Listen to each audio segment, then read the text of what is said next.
Bendiga.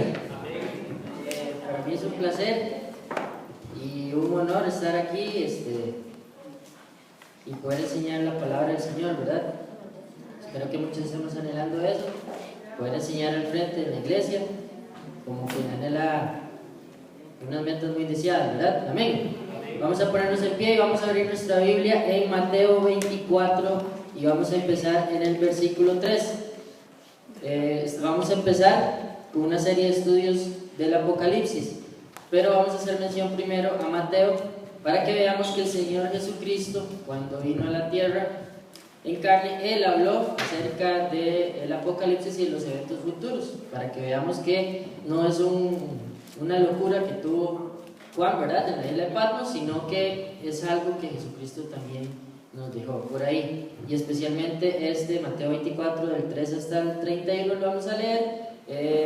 Viene muy de la mano con lo que nos toca hoy, Apocalipsis 6, que son los sellos. Entonces dice así, vamos a leer de manera trifonal. Mateo 24, 3. Y estando él sentado en el monte de los olivos, los discípulos se le acercaron aparte diciendo: Dinos, ¿cuándo serán estas cosas? ¿Y qué señal habrá de tu venida y del fin del siglo? Respondiendo Jesús dijo: Mirad que nadie os engañe. Porque muchos vendrán en mi nombre diciendo: Yo soy el Cristo, y a muchos engañarán.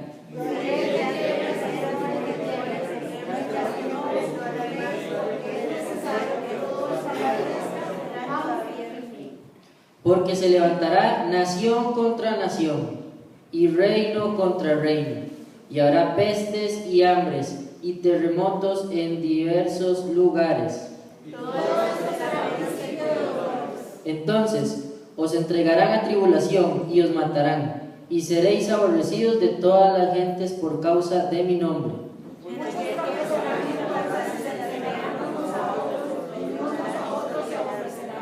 Y muchos falsos profetas se levantarán y engañarán a muchos.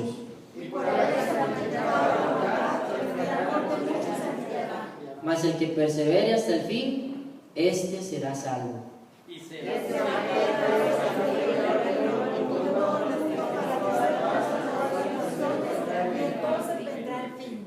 Por tanto, cuando veáis en el lugar santo la abominación desoladora de que habló el profeta Daniel, el que lee entienda. El que está en la azotea no descienda para tomar algo de su casa. Mas ay de las que estén encintas y de las que críen en aquellos días.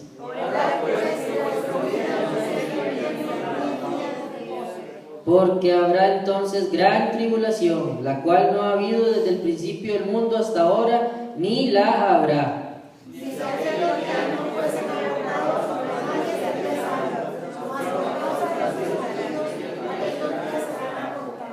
Entonces, si algunos dijeres: mirad, aquí está el Cristo, o mirad, allí está, no le creáis.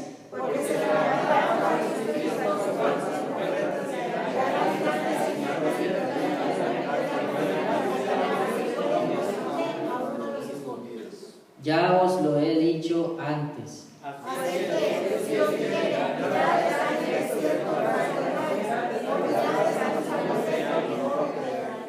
Porque como relámpago que sale del oriente y se muestra hasta el occidente, así será también la venida del Hijo del Hombre.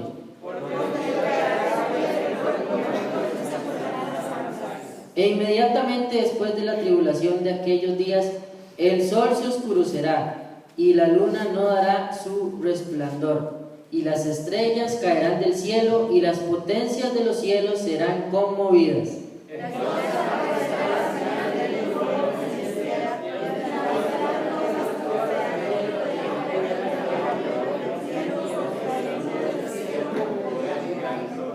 Y enviarán sus ángeles con gran voz de trompeta, y juntarán a sus escogidos de los cuatro vientos, desde un extremo del cielo hasta el otro. Podemos tomar asiento.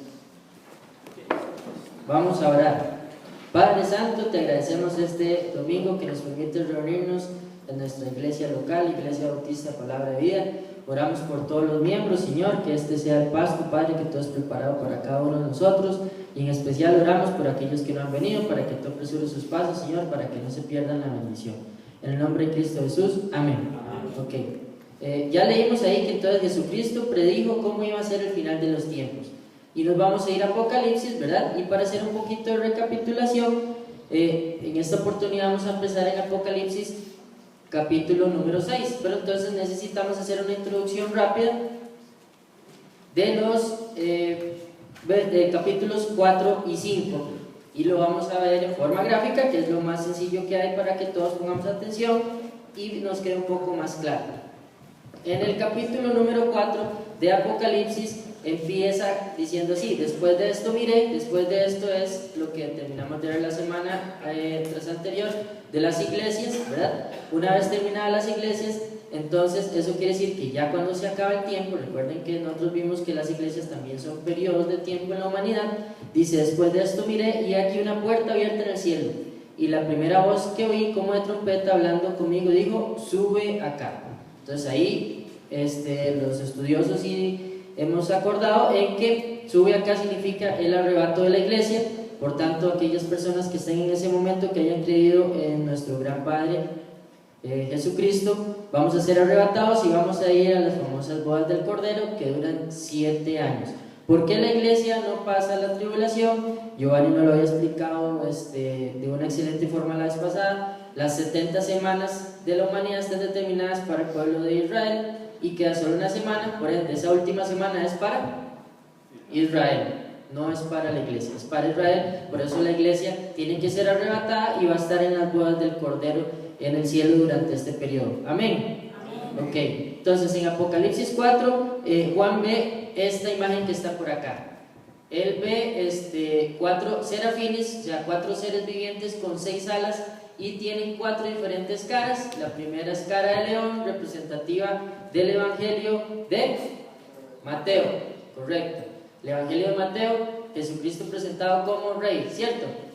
Muy bien. El segundo serafín es con cara como de buey, por decirlo así, parece como una vaquilla, pero es como un buey, ¿verdad? Representativo del Evangelio de Marcos. Muy bien. Y significa que Cristo vino a... ¿Cómo? Ser siervo. Representa a Jesucristo como siervo.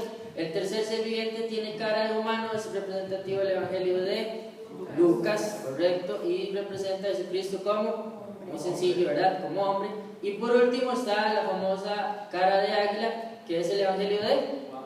Ya nos queda solo Juan, ¿verdad? Y significa que Jesucristo es Dios. Perfecto, entonces estamos manejando esos términos muy bien. Entonces, dentro de estos seres vivientes que están abajo está un altar donde se presentó, están 7 antorchas, ¿verdad?, que son los 7 espíritus, dice así, y está sentado el Padre. El capítulo número 4 habla de Dios Padre y dice que alrededor de él hay 24 tronos, 12 de un lado, 12 de otro, según la imagen que tenemos por este lado, que probablemente sean los 12 apóstoles y un representante en cada una de las tribus de Israel, pero eso lo conoceremos hasta que estemos en el cielo. Eso no viene tanto a la importancia. Pero vemos una imagen representativa, dice que el trono sale en rayos, ¿ven? Y es una figura como de luz, como luminosa, ¿verdad? O sea, representando que Jesucristo es Dios y que tiene mucho poder. Más o menos eso habla el capítulo número 4. Después nos vamos para el capítulo número 5 de Apocalipsis, le damos la vueltita y empieza el título, se llama El rollo del cordero, y sale un corderito aquí, ¿verdad? Que este corderito habla de Jesucristo. Jesucristo fue el cordero que fue inmolado por nuestros pecados y fue presentado ante el Padre en se me fue la palabra, en el altar, perdón, sí, gracias. Fue presentado en el altar. Entonces vean que aquí sacamos varias referencias. Es el león de la tribu de Judá, aquí vienen referencias. Después de la raíz de David, es un cordero como inmolado, tiene 7 cuernos y 7 ojos. 7 cuernos significa que todo lo ve, por ende es omnisapiente. Bueno, cuernos, ojos y es omnisciente, omnisapiente, omnipresente, ¿verdad? Son las 3 cualidades de Dios, aludiendo claramente que Dios deja en el capítulo número 5 que adoren al Hijo, por ende Jesucristo también es Dios. Amén. Ok, queda entonces totalmente claro. Más o menos hasta ahí es donde tenemos el capítulo 4 y 5 y empezamos con el capítulo 6 que se llama los sellos. ¿Ven? Entonces me encontré esa imagen por ahí. ¿Qué son los sellos? Los sellos eran como se enviaban antes las cartas. Entonces los sellos solo podían ser abiertos por aquella persona por la que fue mandada la carta. Entonces en el capítulo 5 también hablan de que en el cielo se preguntan ¿quién es digno de abrir estos sellos? Y el único que se halló digno de abrir estos sellos es Jesucristo. Amén. Muy bien, entonces aquí tenemos, vean, antes era como una brea que se le echaba y los reyes fichaban esos rollos, por decirlo así, los cerraban con su anillo para que vieran que era un documento legal, como los famosos sellos que tenemos ahora de agua de los abogados, ¿verdad? Entonces al estar fichado ya con el sello de agua significa que ese abogado hizo ese documento. Por ende, entonces más o menos estos son los sellos. Muy bien, ¿vamos bien? Ok, entonces estamos ya con la introducción. Entonces vamos a ir a Apocalipsis 6. Entonces dice Apocalipsis 6, verso 1, leo para ustedes. Vi cuando el Cordero, nos queda ya totalmente claro que el Cordero, ¿quién es? Jesucristo, muy bien. Abrió uno de los sellos y oí a uno de los 4 seres vivientes decir como con voz de trueno, ven y mira. Entonces le dice a Juan, recuerden que está en el cielo, el primer ser viviente, ¿verdad? Por la forma como habla aquí, con voz de trueno, es probable que sea el león, ¿verdad? Entonces le dice, vení para acá, Juan, para que veas desde una posición estratégica lo que va a empezar a pasar en la tierra. Entonces lo llama y le dice, ven acá, ven y mira. Dice el versículo 2, y miré, y he aquí un caballo blanco, y el que lo montaba tenía un arco y le fue dada una corona, y salió venciendo y para vencer. Entonces, ahí empiezan los primeros jinetes del Apocalipsis, que todos los hemos visto, y en las fábulas son mencionados infinidad de veces, ¿verdad? Todas las fábulas hablan de ellos, pero siempre hablan de que vienen 4 caballitos, ¿verdad? Todas las fábulas tienen los famosos caballos del Apocalipsis, hasta incluso la última de los hombres X, ¿verdad? Que alude que los caballos son gente que monta caballo, cuando en realidad no es esto. Antes de empezar a hablar acerca de este caballo, quiero que sepan que es muy importante que este periodo que va a suceder es un periodo de la mayor destrucción que va a haber en la humanidad. Nunca ha habido una destrucción tal. Y tanto así que traje esta serie de datos que están por aquí, ¿verdad? Hay unos datos que tuve que cambiar, no tuve tiempo honestamente, pero vean, por ejemplo, las mayores destrucciones de la humanidad, algunas la primera fue cuando fue destruida Jerusalén en el año 70 después de Cristo. Más o menos cayeron muertos 1 millón de personas. En ese tiempo, menos 1 millón de personas era no sabemos cuánta cantidad porque no hay un estudio que no lo diga, pero sí es una cantidad bastante grande. Con la peste bubónica, que fue allá en Europa por los años 1300 después de Cristo, según lo que busqué en enciclopedia decía 9 millones de muertos. El pastor me corrige, me dice que son 100 millones, ¿verdad? 100 millones de muertos en ese tiempo.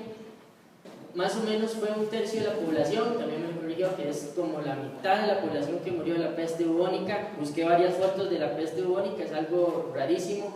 Resulta que le salían como unos lóbulos o sí, unas pelotas, ¿sí? Unos nódulos, gracias. Unos nódulos le salían debajo de la axila o por aquí, por el cuello, ¿verdad? Era una forma de transmitido por las ratas. O también se les ponían las manos negras, pero negras, totalmente negras, y se iban manchando, o sea, la mancha iba corriendo y se iba como pudriendo la carne, y la gente moría por esto. Eso fue algo bastante feo que ocurrió. Entonces esa peste mató a la mitad de la población, y aún así, esto que está aquí va a ser peor.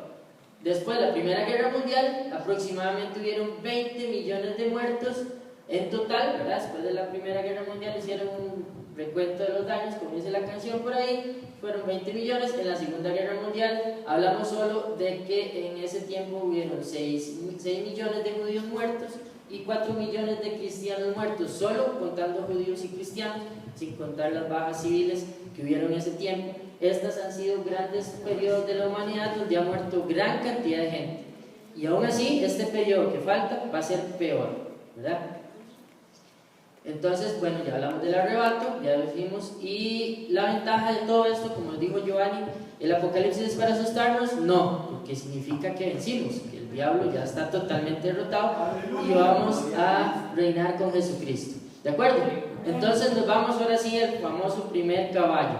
Dice que sale un caballo blanco con una persona en un arco, ¿verdad? Y está coronado. ¿Ven? Aquí está la famosa coronita. Esa coronita era alusión a los reyes de la época, que eran, o a las personas que ganaban las competencias, entonces les ponían los coronaban con ese tipo de cosas. ¿Qué significa esta parte? ¿Qué significa ese famoso rey coronado? Recuerden que la corona es para reyes, se le da solo a reyes, y cuando lleva un arco significa que va para una batalla, ¿verdad?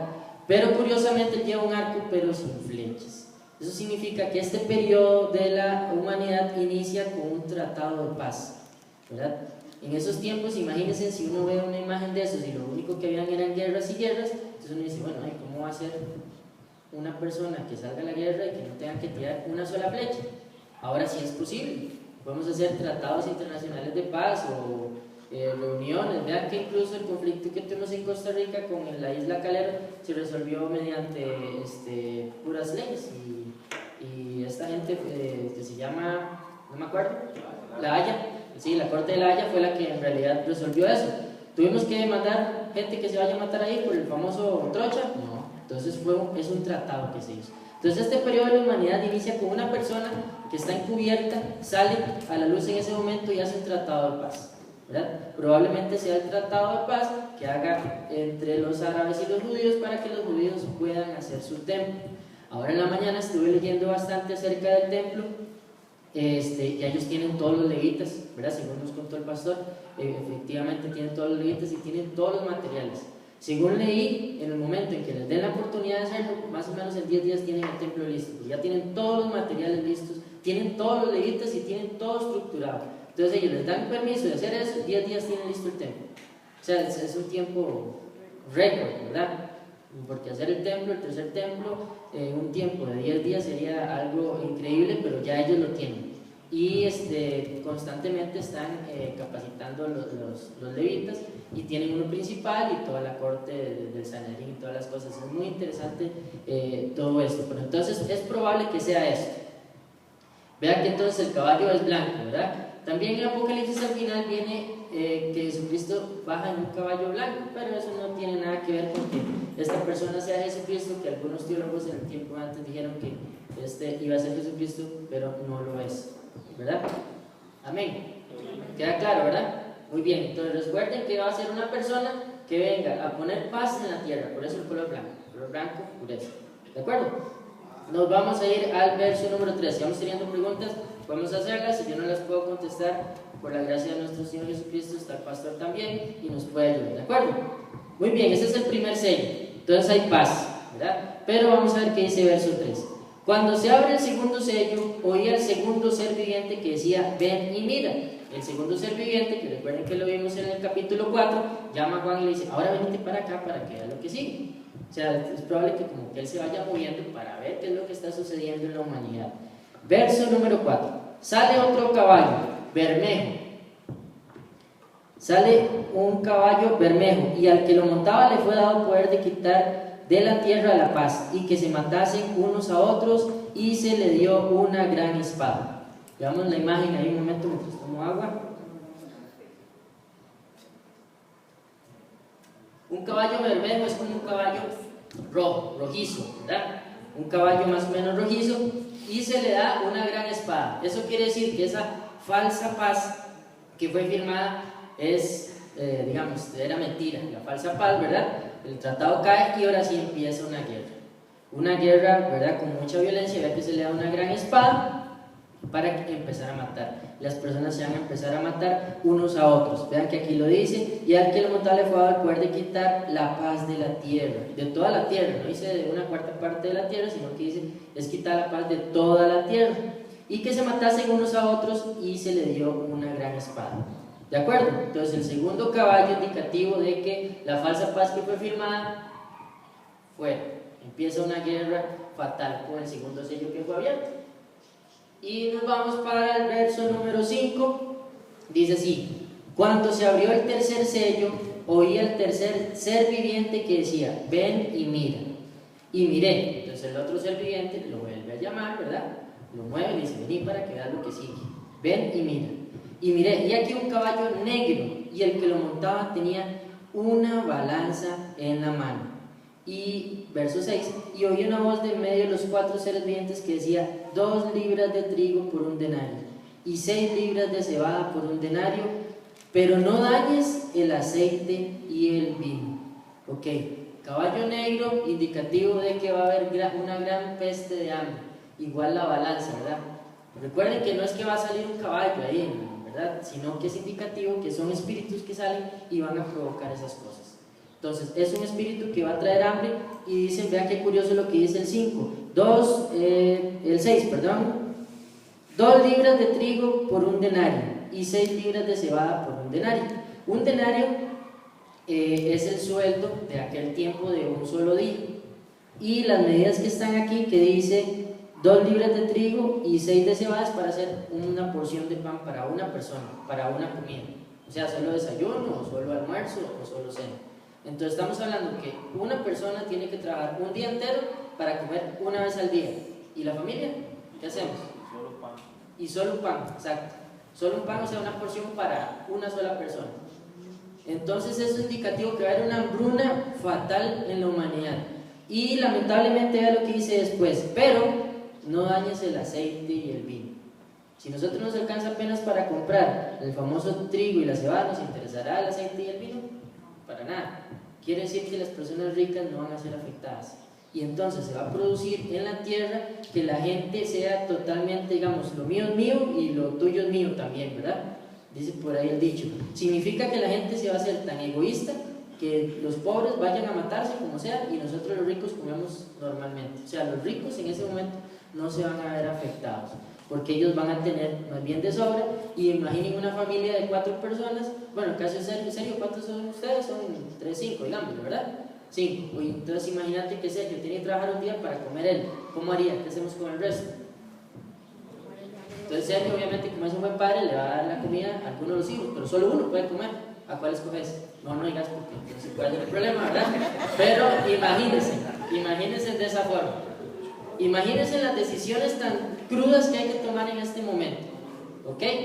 Tengo yo, solo trabajo yo. ¿Y ahora qué hago? ¿Cómo yo? Se lo doy a mi hijo.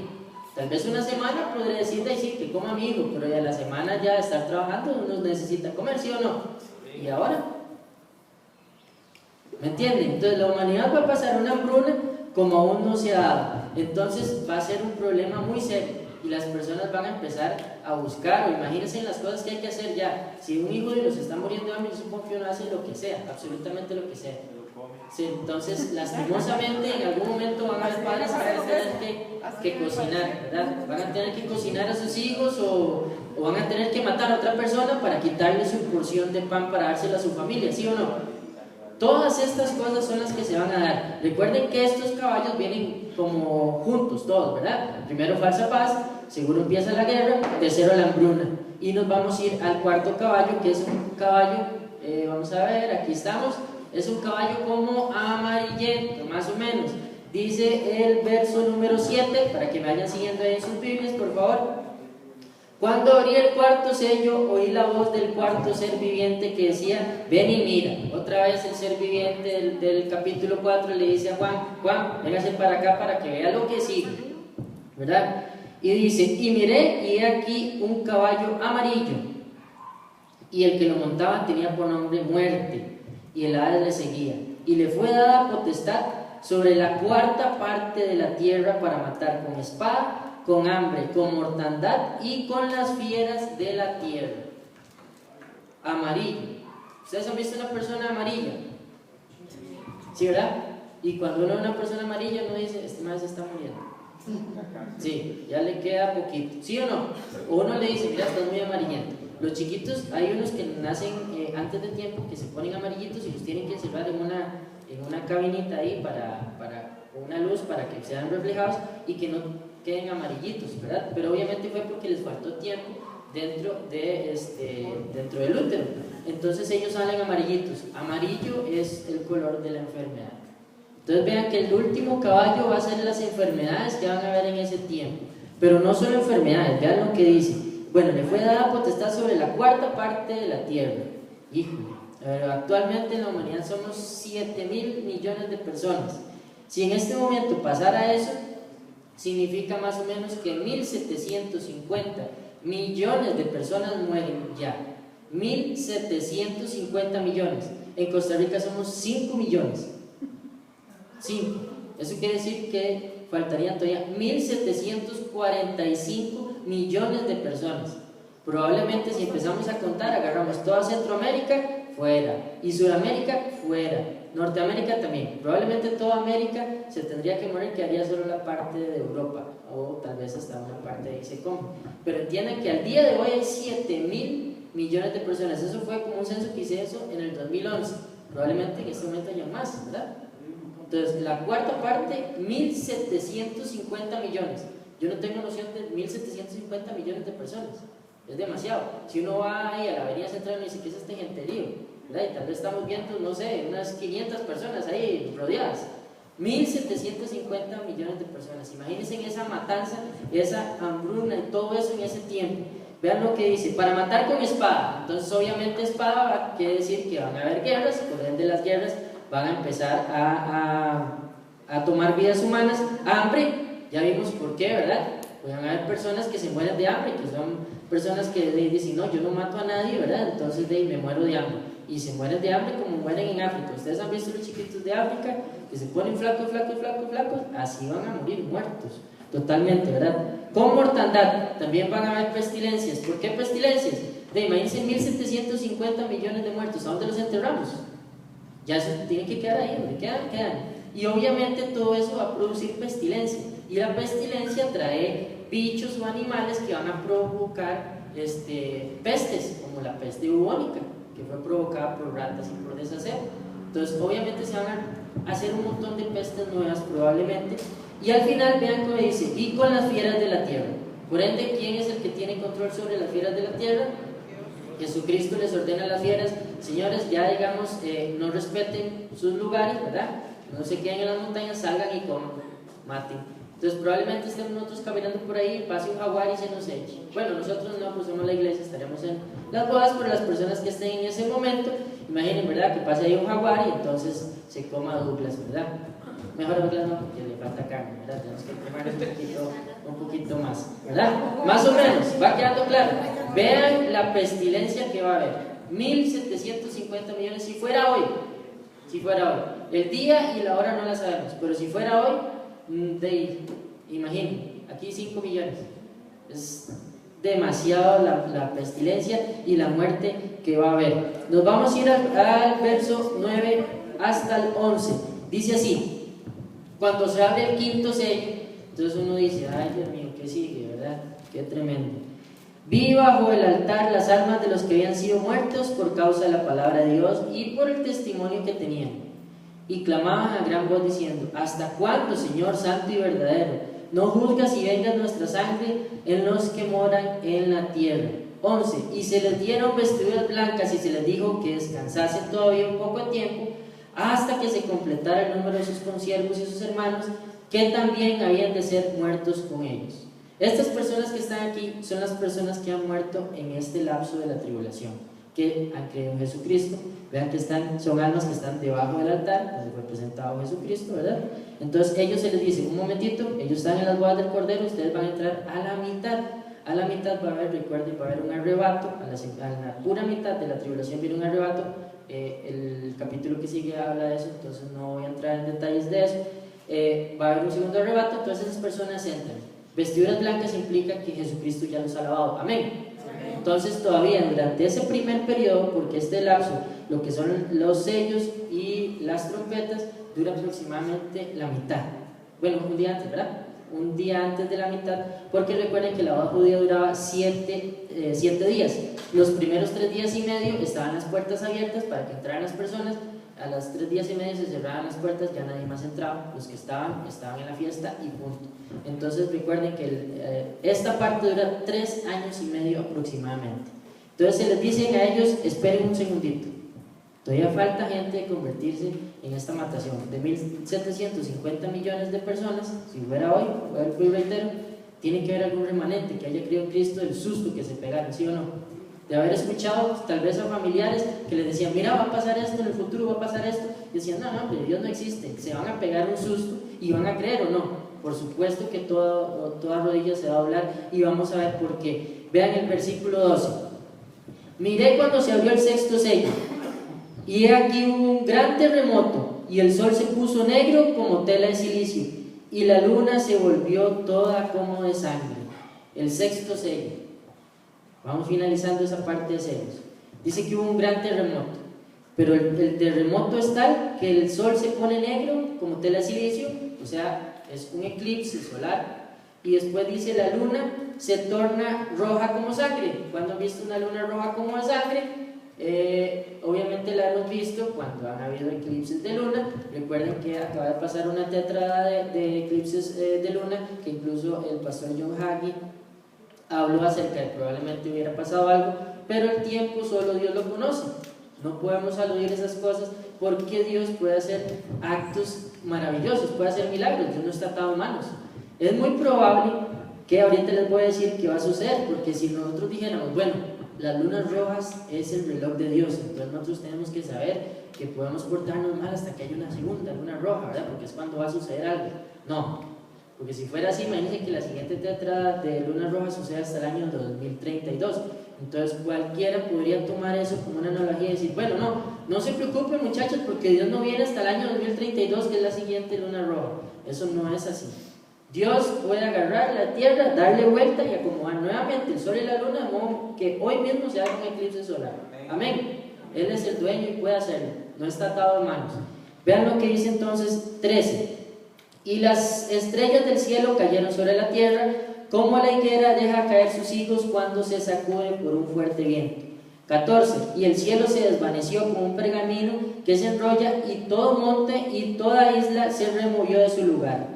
Todo monte y toda isla se removió de su lugar. O sea, no hubo nada que se quedó quieto. Y vamos a hablar un poquito de grandes terremotos que han habido en la humanidad para que tengamos idea de la calidad del terremoto que se va a venir en ese momento. Los terremotos más grandes que han habido en la humanidad son estos. En Chile, en 1960, Chile está al lado de viaje. Tiene juicio de Dios directo, porque hace poco le pasó otro terremoto también bravísimo. En 1960 tuvo una magnitud de 7.7 grados y hubieron muertos más o menos entre 5.700 y 10.000 personas en ese tiempo.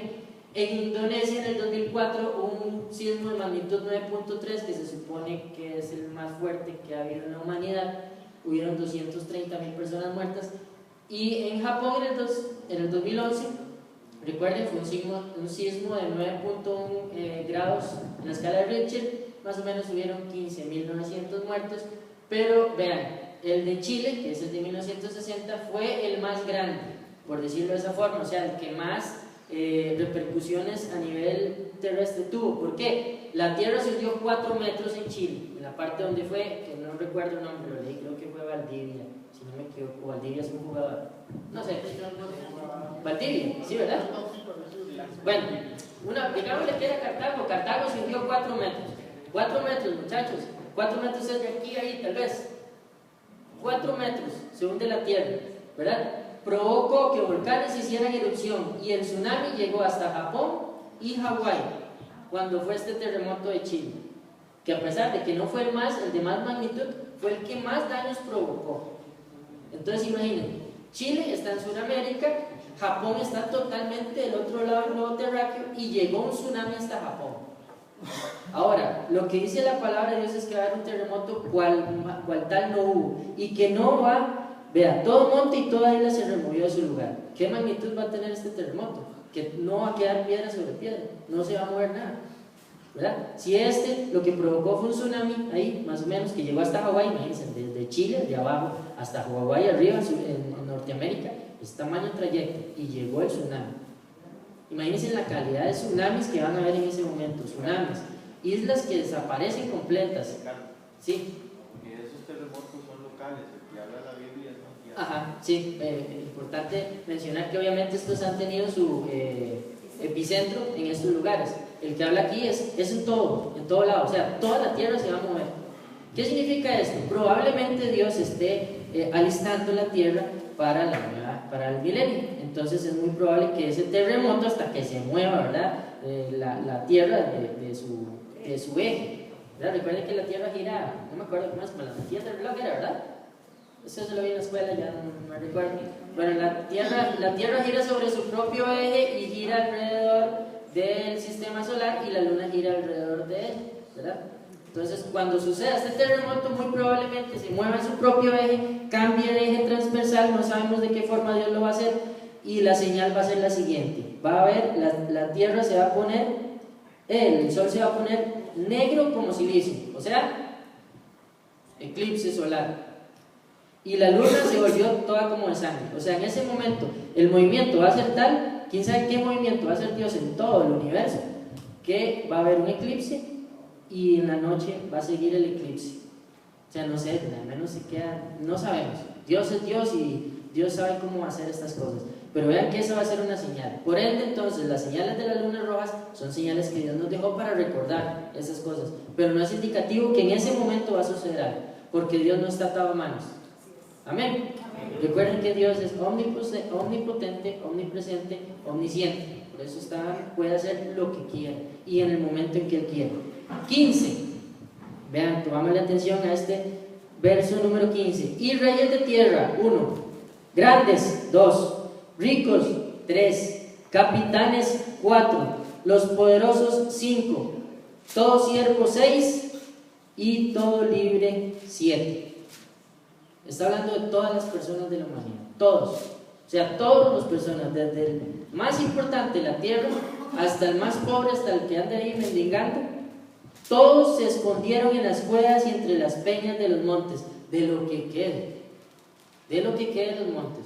Vean que aquí dice que el terremoto no va a dejar nada, o sea, va a ser un socollón de verdad, no un socollón de 9.9. No sabemos qué magnitud va a tener, pero en la humanidad esos han sido los más fuertes. 16. Y decían a los montes y a las peñas: caed sobre nosotros y escondednos del rostro de aquel que está sentado sobre el trono y de la ira del Cordero. Eso quiere decir que la humanidad, por ese terremoto, ahí va a decir: ay no, mira, sí existe Dios, ¿verdad? Ya los ateos van a decir: ay no, sí existía, ¿verdad? Ya no van a creer sus fantasías de que todo sale de la nada o de la física y que una mano, vean, nosotros tenemos movilidad en nuestros dedos y la robótica está apenas tratando de llegar al movimiento de la mano, apenas. Y vamos a creer que esto fue hecho de la nada, ahí, porque se juntaron las cosas. No, señores, esto es un milagro. El hecho de que nosotros tengamos manos y que nos crezcan uñas, ¿cómo va a crecer una uña entre la carne? Y que no le salga uno por aquí. Es perfección. ¿Quién hizo? ¿Quién puede hacer esto? Solo Cristo. Amén. Bien. Y entonces vean que toda la humanidad, ahí nos habla de 7 personas, o sea, está aludiendo que absolutamente todas las personas que hayan quedado en ese momento en la tribulación, todos dicen: escóndanos de la ira del que está sentado en el trono y la ira del Cordero. O sea, se dan cuenta que quien está haciendo esto es Jesucristo. Amén. Muy bien. Y lo último dice así: porque el gran día de su ira ha llegado, ¿y quién podrá sostenerse en pie? ¿Verdad? ¿Quién podrá sostenerse en pie? Entonces Jesucristo es el mismo ayer, hoy y siempre.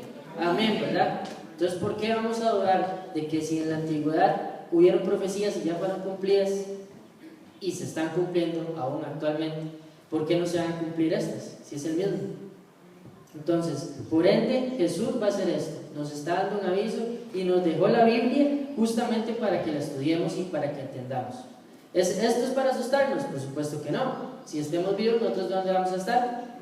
En el cielo, ¿verdad? Pero nosotros tenemos que preocuparnos porque las demás personas entiendan que esto es en serio, que no es que venimos del mono, del aguacate, de los animales, de lo que sea. Nosotros somos creación de Dios y el único propósito por el cual estamos en la tierra es para creer en Jesucristo. Amén. Amén. Muy bien. Y vamos a ver qué me queda.